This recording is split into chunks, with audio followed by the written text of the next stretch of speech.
Bismillahirrahmanirrahim. Assalamualaikum warahmatullahi wabarakatuh.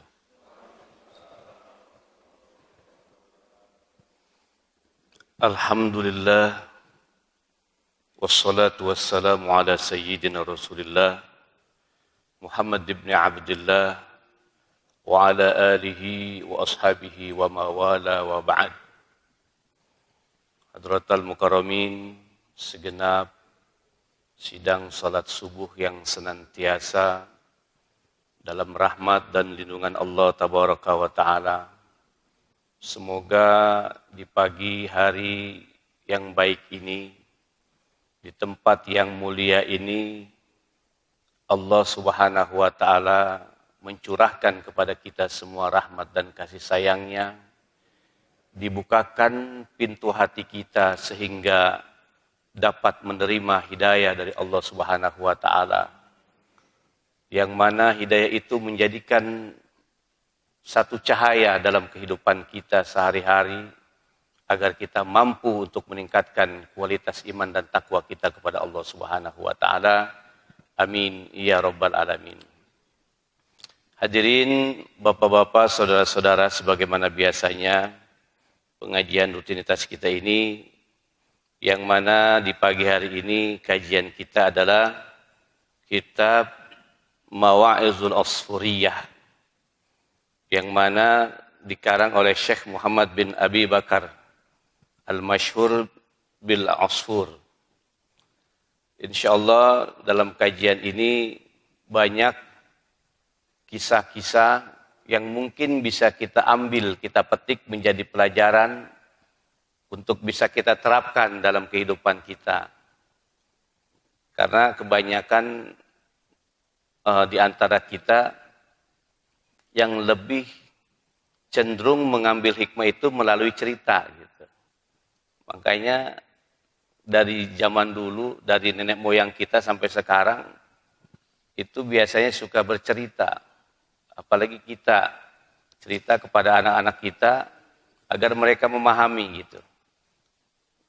Nah, adapun cerita di sini bukan sekedar cerita, tapi bersanad, gitu ya. Sanadnya sampai kepada Rasul Shallallahu Alaihi Wasallam.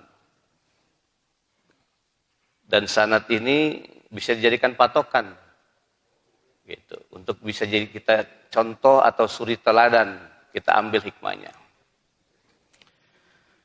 Kajian kita yang lalu, yaitu di sini mengenai satu hadis Nabi Muhammad SAW, yang mana ada satu hadis yang mengungkapkan bahwa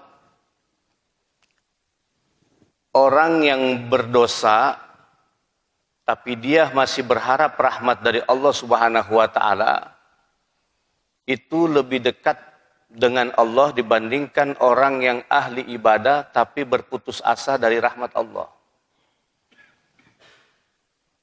Artinya apa? Bahwa dalam kehidupan ini jangan pernah kita merasa Allah itu jauh dari kita. Jangan pernah merasa bahwa kita tidak dirahmati oleh Allah. Jadi kehidupan ini semuanya anugerah. Semuanya rahmat. Ketika rahmat datang, tidak ada yang bisa menolaknya. Dan tidak bisa memintanya, gitu ya. Karena rahmat itu adalah anugerah. Taubahnya bagikan cinta.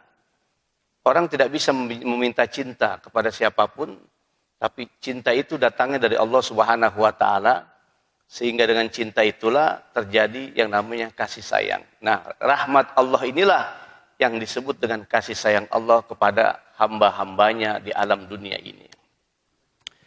Hadirin yang dirahmati oleh Allah Subhanahu wa Ta'ala, alhamdulillah di bulan ini kita sudah sampai kepada bulan di mana baginda Rasul sallallahu alaihi wasallam dilahirkan. Dan ini bulan yang sangat luar biasa. Memang seharusnya kita sedikit banyaknya harus mengenang tentang sosok beliau. Karena beliau ini adalah pemimpin umat dari dunia sampai akhirat. Nah, inilah pemimpin yang harus kita contoh, yang harus kita tauladani gitu ya.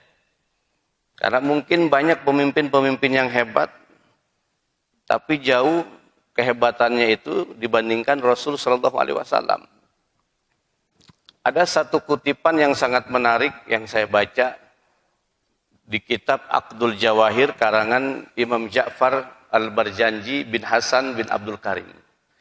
Di sana beliau menuliskan tentang sifat, nggak terlalu banyak, tapi lumayan buat kita jadikan pelajaran. Dan beliau ini nasabnya sampai ke Rasul Shallallahu Alaihi Wasallam, anak cucu beliau. Di sana diungkapkan wa kana sallallahu alaihi wasallam syadidal haya'i wat tawadu.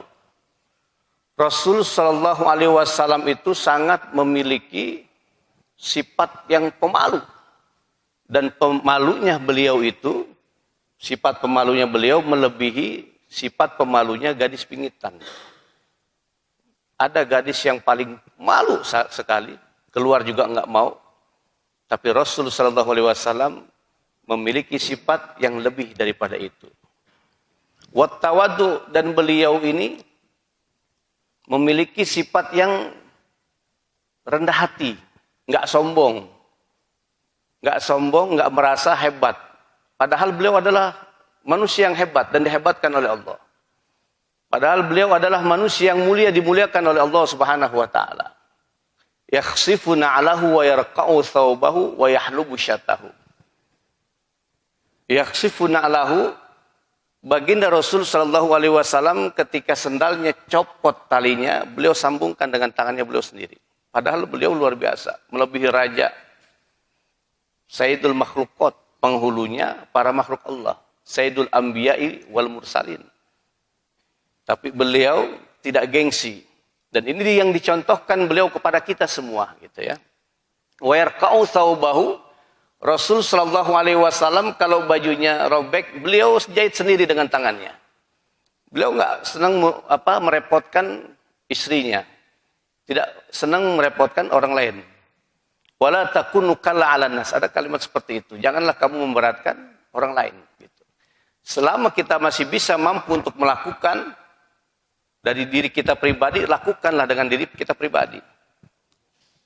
Kan kadang-kadang dalam hal yang kecil aja kita suka nyuruh orang biasanya. Coba ambilin Al-Quran. Gitu. Padahal kita mampu itu ngambil Al-Quran. Seperti itu. Coba ambilkan itu. Sebenarnya kita mampu. Gitu. Rasul nggak seperti itu. Wa yahlubu syatahu, dan Rasul sallallahu alaihi wasallam itu ketika beliau memeras air susu kambingnya dengan tangannya sendiri. Nggak perlu nyuruh-nyuruh orang lain gitu. Nah ini beliau. Luar biasa. Wa yasiru fi khidmati ahlihi bisiratin sariyah.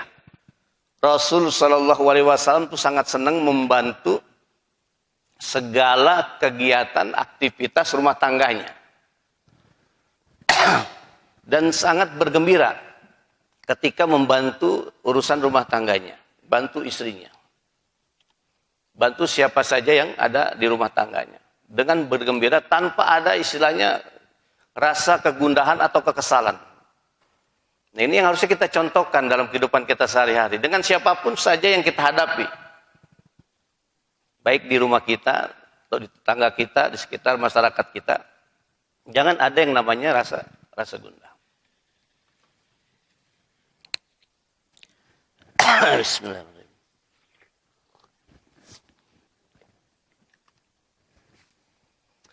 Karena rasa gundah sedikit pun, ini nantinya bisa menjadi satu pembakar emosi. Nah, ini akhirnya ada peluang setan untuk masuk ke dalam hati kita. Nah, ini jangan sampai seperti itu. Wa yuhibbul fuqara awal masakin. Rasul sallallahu alaihi wasallam sangat mencintai orang-orang fakir dan miskin. Wa yajlisu ma'hum. Senang duduk-duduk dengan orang miskin. Itu Rasul. Adakah pemimpin besar di alam dunia ini yang senang-senang duduk sama orang miskin? Jarang yang ada. Kita baru jadi RT aja senang duduk sama orang miskin, disuruh mijit doang sama kita. Bukan disuruh senang dikasih apa gitu ya. Nah, Rasul sangat senang sekali duduk dengan orang-orang susah. Terkadang kita sangat takut dan khawatir ketika ada orang susah datang ke rumah kita. Atau ada orang yang nggak mampu secara ekonomi. Kenapa kita takut? Karena kita merasa dia akan minta bantuan sama kita. Bakal ngerepotin kita. Padahal pada hakikatnya, ketika datang orang susah, maaf gitu ya, orang yang miskin secara ekonomi ke rumah kita itu justru nanti mereka itu yang membantu kita dan kita yang akan merepotkan mereka gitu. Kenapa bisa seperti itu? Baginda Rasul Shallallahu Alaihi Wasallam pernah mengatakan kepada para sahabat, orang-orang miskin kelak nanti memiliki kekuasaan, kata Baginda Rasul. Lalu sahabat bertanya, ya Rasulullah, kekuasaan apa yang mereka miliki? Kata Baginda Rasul Shallallahu Alaihi Wasallam, bahwa kelak nanti di yaumil kiamah dikatakan kepada orang-orang miskin, ambillah tangan-tangan mereka yang telah memberi makan walaupun sesuap, yang memberi minum walaupun seteguk, yang memberi ilmu walaupun setetes, yang memberi pakaian walaupun selembar, tuntun mereka ke dalam surganya Allah. Itu luar biasa. Ya, jadi ketika kita didatangi maaf gitu ya, orang yang minta bantuan segala macam, jangan usah khawatir. Kita itu ketika didatangi mereka itu emang Allah sudah mempersiapkan kita untuk beramal, untuk bersedekah, untuk memberikan yang kita miliki. Nggak usah khawatir kita takut bangkrut, takut miskin, takut susah, takut duitnya nggak ada lagi, nggak usah khawatir. Nah, inilah sifat dari baginda Rasul sallallahu alaihi wasallam, wa yajlisu ma'ahum wa ya'udhu mardahum wa yushayya'u zanaizahum. Nah, Rasul sallallahu alaihi wasallam ketika ada yang sakit di antara fakir dan miskin, senang berkunjung gitu. Senang datang kepada mereka. Wa yusayyi'u zanaizahum, bahkan baginda Rasul sallallahu alaihi wasallam ketika ada yang meninggal di antara mereka itu enggak segan-segan mengusung jenazahnya sampai dihantarkan oleh Rasul sallallahu alaihi wasallam ke liang lahatnya. Itu pemimpin luar biasa.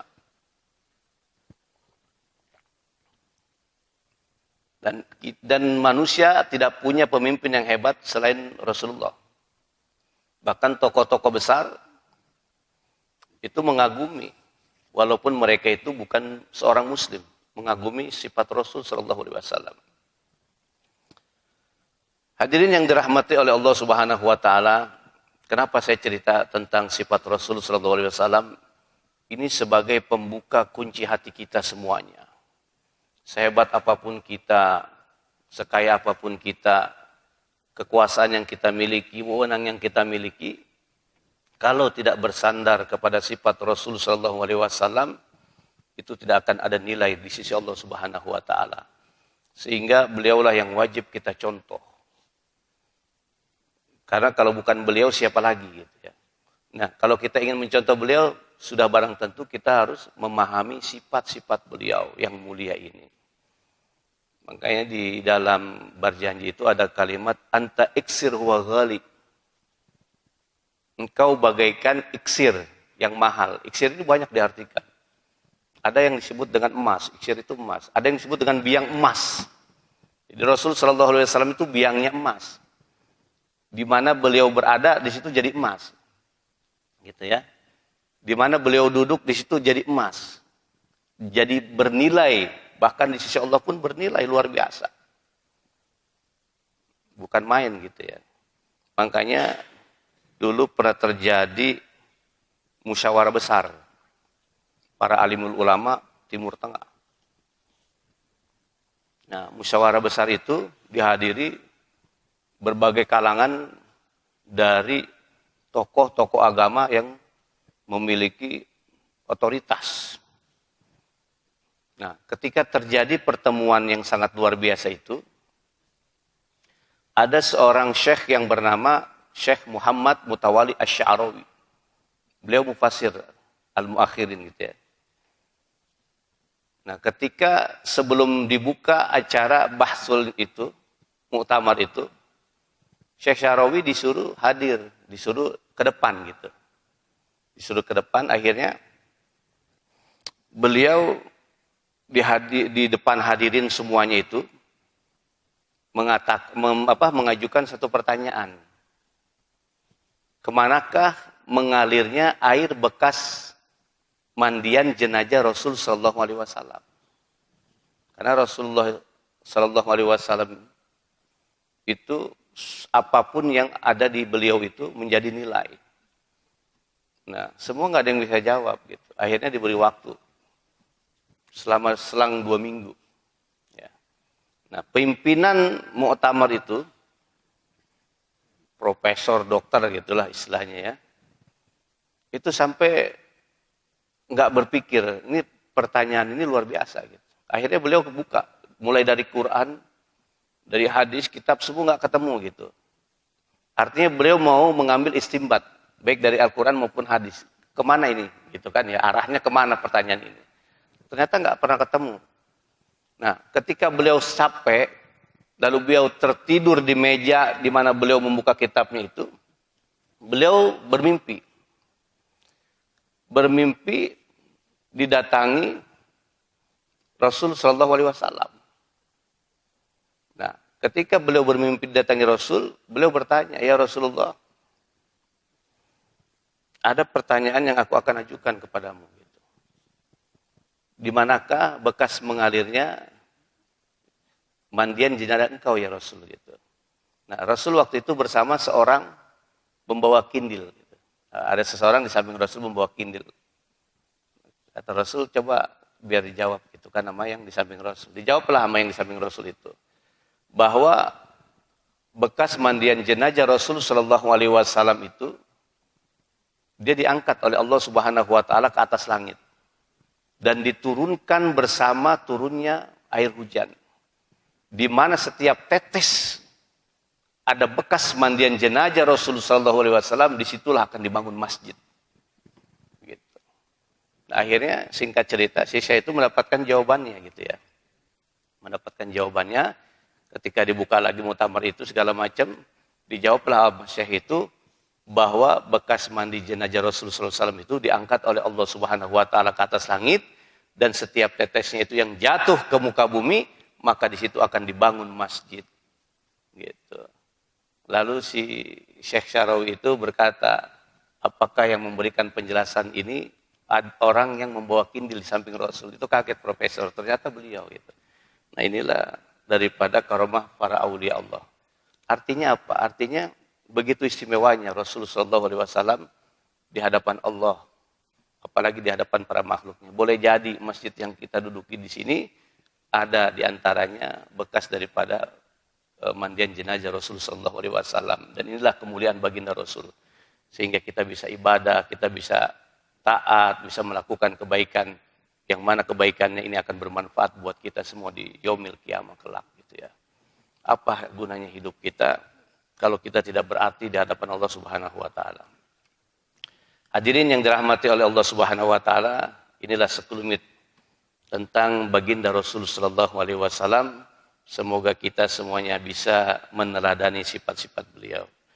Nah, di sini kita kembali kepada kitab yang pernah kita kaji, lanjutan dari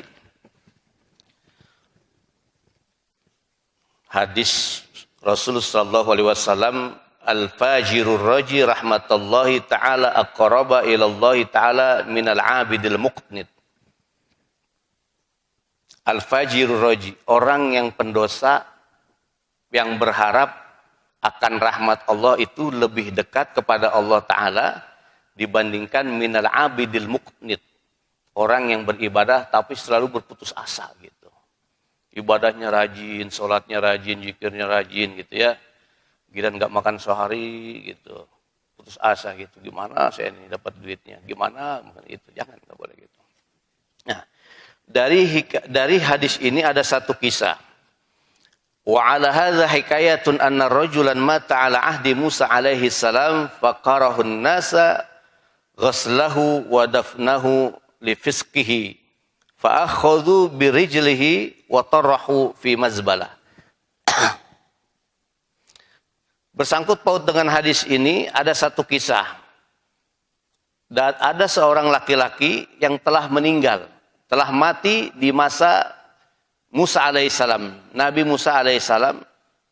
Faqarahan nasa ghaslahu wa dafnahu. Manusia yang ada di sekelilingnya itu membencinya untuk memandikan atau menguburkannya gitu, enggak senang. Li fisqihi, lantaran kefasikannya, lantaran keburukannya. Ini saking mungkin keburukan ini luar biasa. Jadi manusia aja enggak ada yang mau mandiin, enggak ada yang mau nguburin. Gitu, boro-boro menyolatin gitu ya. Lantaran daripada kefasikannya atau keburukannya. Fa'akhadhu birijlihi wa tarahu fil mazbalah. Mereka manusia yang ada sekelilingnya itu menendang-nendangi dengan kakinya. Wa tarahu fil mazbalah, dan membuangnya di tempat sampah. Saking ini manusia luar biasa dibenci oleh manusia lain karena kefasikannya itu dalam pandangan manusia. Fa'auhallahu ta'ala ila Musa alaihi salam wa qala ya Musa mata rajulun fi mahallati fulanin fil mazbala wa huwa wali min awliyai. Maka Allah Subhanahu wa taala mewahyukan kepada Nabi Musa dengan berkata, ya Musa, mata rajulun fi mahallatin fulanin. Ada seorang yang meninggal atau mati di satu tempat yang mana ditaruh di tong sampah gitu. Jadi dikasih tahu Nabi Musa kampungnya apa, tempatnya di mana gitu, di tong sampah. Wa huwa wali min auliyai, dan dia adalah wali dari sekian para waliku gitu. Jadi padahal itu orang fasik ya, tapi masih disebut wali. Kadang kita bingung, siapa itu wali? Walam yaghsiluhu walam yakfinuhu walam yadfinuhu fadhhab anta faghsilhu wakfinuhu wa salli alaihi. Ya Musa, pergilah engkau, maka mandikanlah ia dan kafankan dia, lalu solatkan ia gitu. Lalu kuburkan dia, wadfinuhu. Faja'a Musa alaihi salam ila tilkal mahala wa sa'alahum anil mait faqalu lahu mata rajulun fi sifatin kaza wa kaza. Lalu Nabi Musa alaihi salam itu datang ke tempat di mana seorang yang telah meninggal itu, dan orang itu manusia-manusia di situ Nabi Musa bertanya gitu, ada orang yang meninggal sifatnya seperti ini dan seperti itu. Wa innahu kana fasiqan mu'linan faqala aina makanahu gitu. Jadi Nabi Musa bertanya, itu orangnya orang fasik gitu. Gitu kan. Yang jelas-jelas kefasikannya itu. Faqala aina makanahu, di mana tempatnya gitu. Fa innallaha ta'ala auha ilayya li ajli qala fa'alimuni makanahu fadhhabu. Lalu masyarakat di situ mengasih tahu di mana tempat orang itu berada. Dan berangkatlah mereka itu ke tempat orang yang dibuang itu. Falamma ra'ahu Musa alaihissalam matruhan fil mazbala. Nah, ketika Nabi Musa itu melihatnya, benar dia itu ada di tong sampah. Fa akhbarahun nasa an su'i af'alihi. Nah, dan semua manusia tuh bilang, dia tuh orang gak bagus, orang fasik, orang banyak maksiatnya, gak kelihatan kebaikannya itu. Maka Nabi Musa alaihissalam itu mengadakan tangannya berdoa kepada Allah Subhanahu wa taala. Faqala ilahi amartani bidafnihi wassalatu alaihi wa qaumahu yashhaduna alaihi syarran fa anta a'lamu minhum bisana'i wa taqbih. Itu ya. Ini kurang kebaca kalau pakai ini.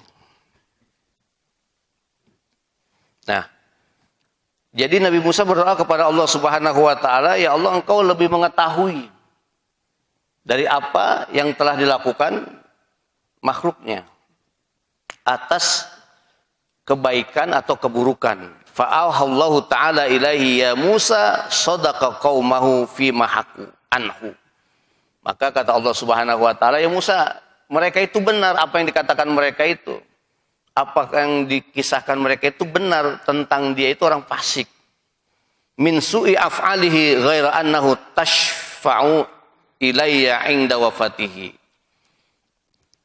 Akan tetapi ya Musa, bahwa dia itu meminta pertolongan kepadaku ketika akan wafatnya. Ketika mau meninggal dunia itu, dia meminta pertolongan kepadaku.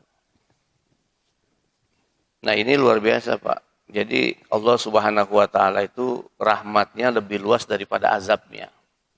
Rahmatnya meluaskan segala sesuatunya.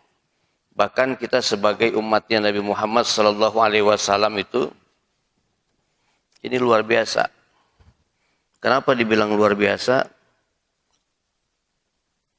Suatu hari malaikat Jibril alaihissalam mengatakan kepada Rasul sallallahu alaihi wasallam, ya Rasulullah, ya Muhammad, bahwa ada kabar dari Allah Subhanahu wa taala tentang umatmu.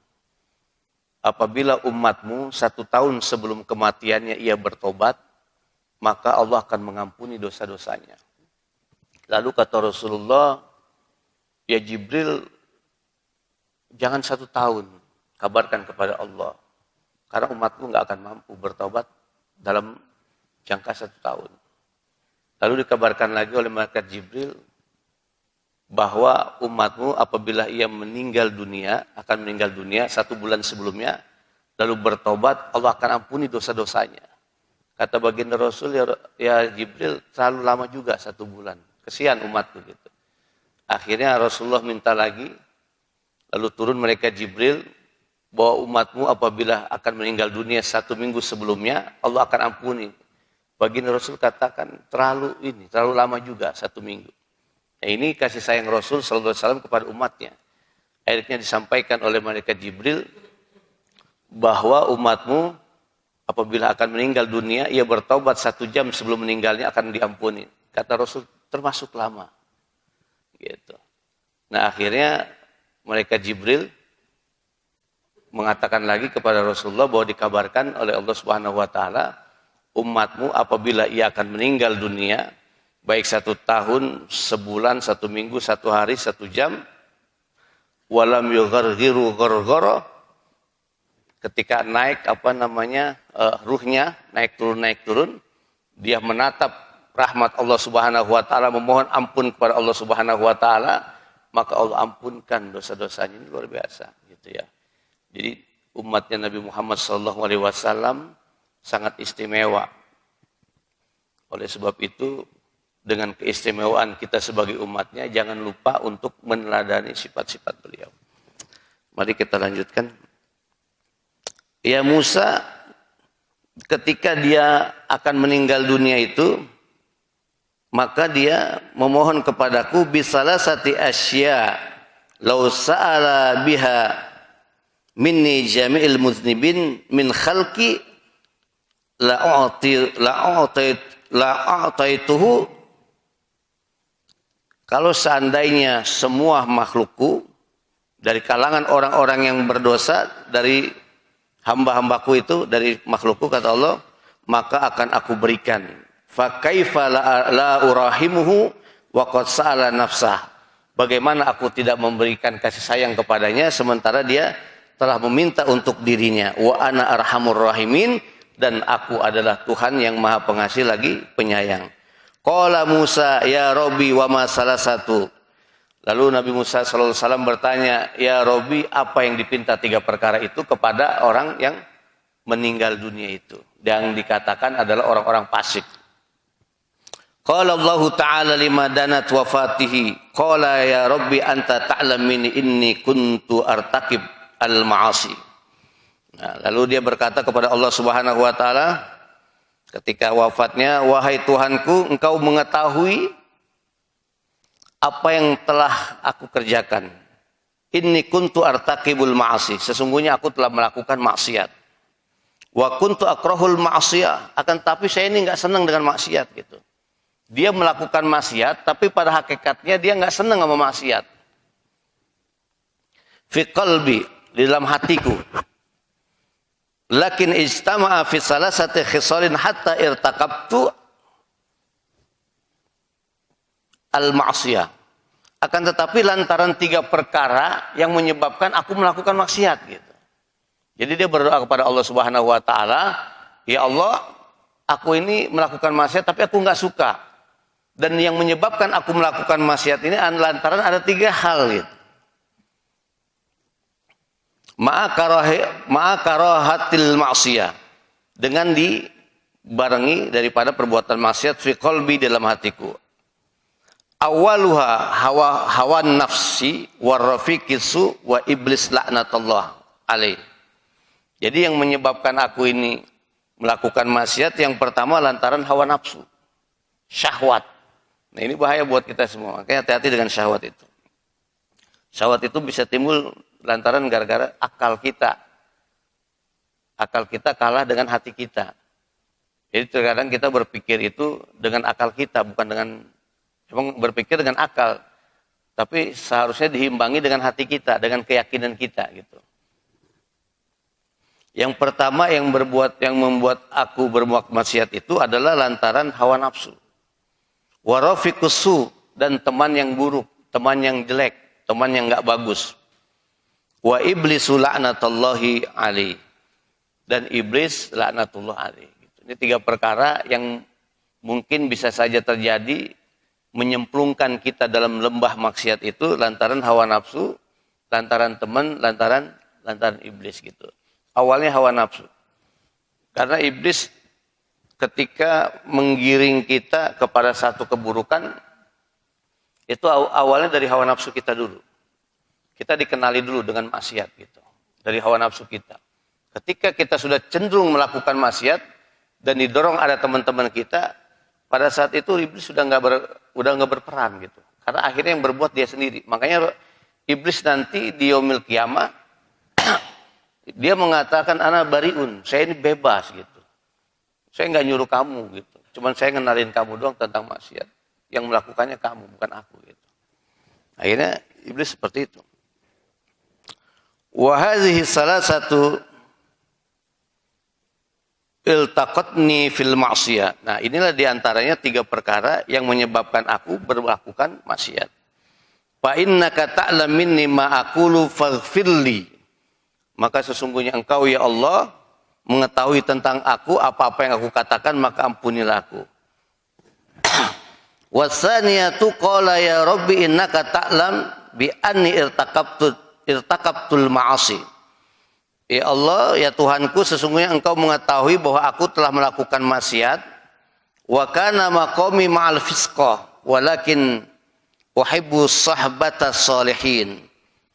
Jadi dia berdoa kepada Allah, dan Allah menceritakan kepada Nabi Musa, ya Allah, bahwasanya aku ini melakukan maksiat dan tempatku ini lantaran bersama orang-orang fasik.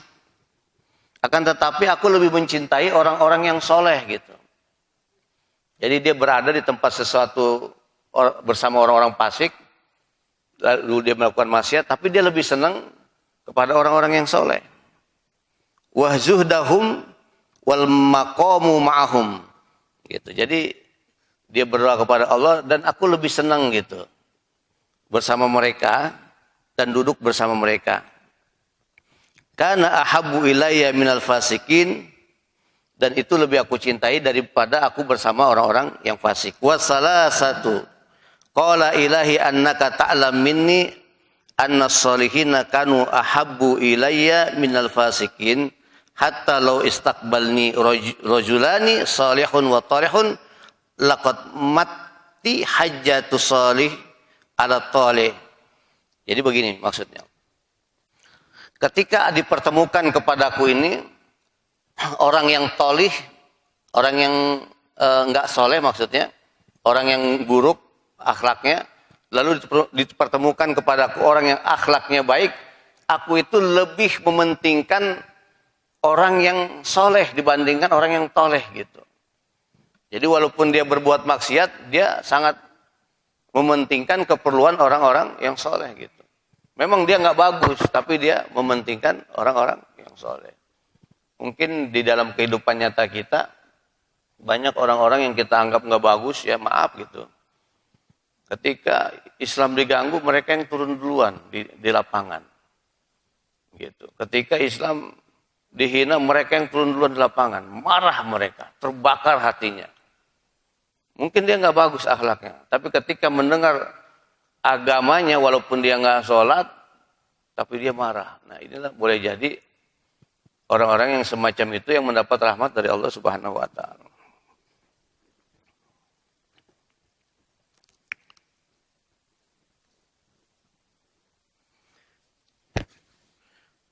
Fi riwayatin Wahab bin Munabi qala ya Rabbi law afauta wa ghafarta zunubi yafrahu awliyauk wa anbiyauk.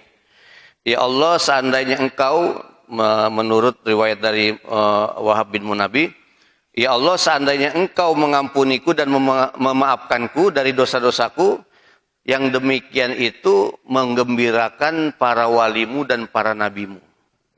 Wa yahzunu syaitanu aduwi wa aduwak, dan akan menjadikan sedih setan musuhku dan musuhmu.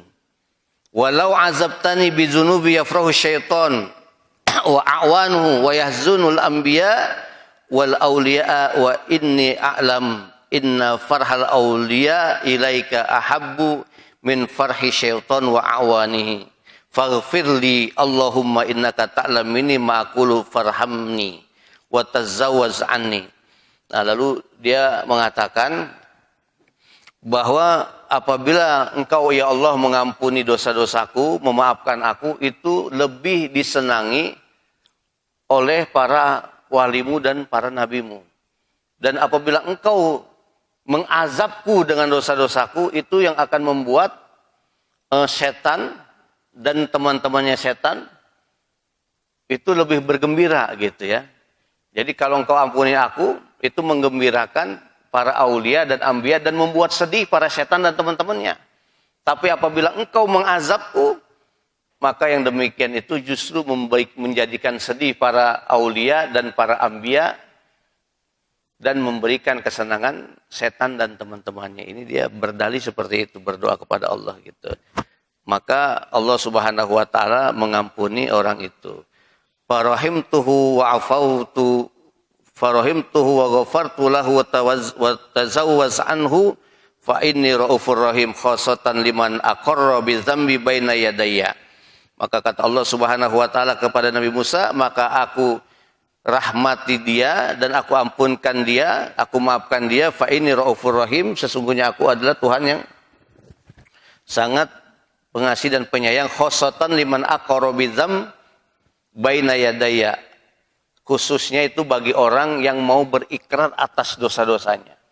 Makanya kita ketika bertobat kepada Allah itu berikrar gitu. Ikrarnya enggak sekedar di mulut saja, tapi ikrarnya di dalam hati kita. Batin kita menangis bahwa kita ini banyak dosanya. Ikrar kepada Allah untuk diampuni. Kan kadang-kadang kita kalau berdoa ngasal gitu ya. Gitu. Doanya sih mantep, tolong diampunin gitu. Tolong dijauhkan dari siksa api neraka segala macam, tapi doanya santai gitu. Nah, seharusnya berdoa itu ikrar. Gitu, ikrar untuk Allah Subhanahu wa taala mengampuni dan benar-benar menjauhkan dari segala siksa dan azabnya. Karena rahmat Allah itu lebih luas daripada azabnya. Wa hadza aqarra bi dzambi faghfartu lahu wa tazawwaz anhu ya Musa if'al ma amartuka fa inni ughaffiru bi hurmatihi liman shalla ala zanazatihi wa hadara dafnihi. Ya Musa, maka engkau lakukan apa yang aku perintahkan dan aku akan mengampuni dengan kehormatannya kepada orang-orang yang melakukan sholat untuknya dan menghadirkan atau hadir di dalam pemakamannya. Jadi Allah Subhanahu wa taala mengampuni orang-orang yang hadir di dalam menguburkannya, gitu ya, menyolatkannya. Ini luar biasa sebenarnya. Ya, artinya apa? Bahwa Allah Subhanahu wa taala sangat penyayang. Sayangnya itu enggak pilih kasih. Oleh sebab itu, kalau orang yang berbuat maksiat aja diampuni dosanya oleh Allah. Dijadikan seorang wali, bagaimana kita-kita yang sering hadir di pengajian, kita-kita yang sering hadir di dalam sholat jamaahnya, kita-kita yang sering membaca Al-Quran, ini boleh jadi lebih dikasihi dan disayangi oleh Allah Subhanahu wa Ta'ala. Cuman tergantung kepada keyakinan yang ada di dalam dada kita.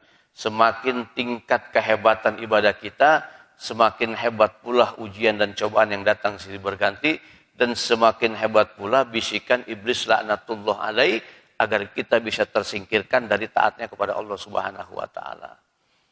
Nah, maka dari itu ada, sebelum kita baca bismillah itu ada yang disebut dengan ta'awuz. A'udzubillahi minasyaitonirrajim. Aku berlindung kepada Allah dari setan yang durhaka gitu ya. Setan yang tercela. Jadi setan itu kalau kita lawan kalah kita. Gitu. Karena dia iblis, terbuat dari api, kita dari tanah. Makanya kita hanya berlindung kepada Allah Subhanahu wa Ta'ala.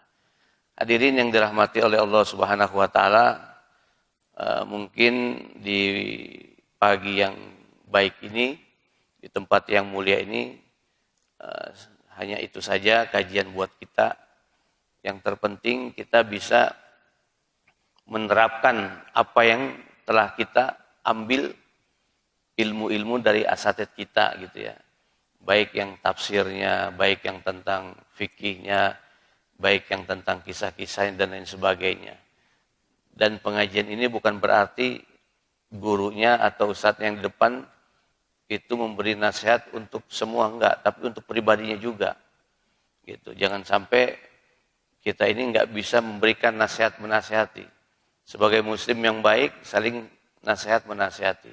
Karena dengan nasihat inilah menjadi tazkirah, menjadi peringatan buat kita semua agar kita bisa terselamatkan dan agar Allah Subhanahu wa Ta'ala menyayangi kita semua sehingga kita diberikan hidayah, diberikan rahmat, dan pada akhirnya kita termasuk orang-orang yang senantiasa mendapatkan ridha dari Allah Subhanahu wa Ta'ala. Bi barakatimul Quran Al-Fatihah. A'udzubillahi minasyaitonir rajim. Bismillahirrahmanirrahim. Alhamdulillahirabbil alamin arrahmanirrahim maliki yaumiddin. Iyyaka na'budu wa iyyaka nasta'in. Ihdinas siratal mustaqim, siratal ladzina an'amta 'alaihim ghairil maghdubi 'alaihim waladdallin. Allahumma shalli wa sallim wa barik ala sayyidina Muhammadin fil awwalin wal akhirin. Wa barik wa sallim wa radhiyallahu ta'ala an sadatina ashabi sayyidina rasulullah ajmain. Alhamdulillahirabbil alamin, hamdan syakirin, hamdan na'imin, hamdan yuafi ni'mahu wa yukafi'u mazidah. Ya Rabbana lakal hamdu laka syukru kama yanbaghi li jalali wajhikal karim wa 'azimi sultanik. Allahumma inna nas'aluka imanan kamilan wa yaqinan shadiqan wa rizqan halalan thayyiban wasi'an mubarakan wa qalban khashian wa lisanan zakiran wa taubatan nasuhan wa taubatan qoblal maut wa rahatan indal maut wa maghfiratan ba'dal maut wal afwa indal hisab wal fawza bil jannah wan najata minan nar bi rahmatika ya aziz wa ghafar. Rabbi zidna ilman wa hikna bis salihin. Rabbana zalamna anfusana wa illam taghfir lana wa tarhamna lanakunanna minal khasirin. Rabbana atina fid dunya hasanah wa fil akhirati hasanah wa qina adzabannar. Wa sallallahu ala sayyidina Muhammadin wa ala alihi wa sahbihi wasallam. Bi fadli subhana rabbika rabbil izzati amma yasifun. Wassalamun alal mursalin walhamdulillahi rabbil alamin. Terima kasih atas segala perhatian. Mohon maaf atas segala kekurangan. Hadanallahu wa yakum ajmain. Wassalamualaikum warahmatullahi wabarakatuh.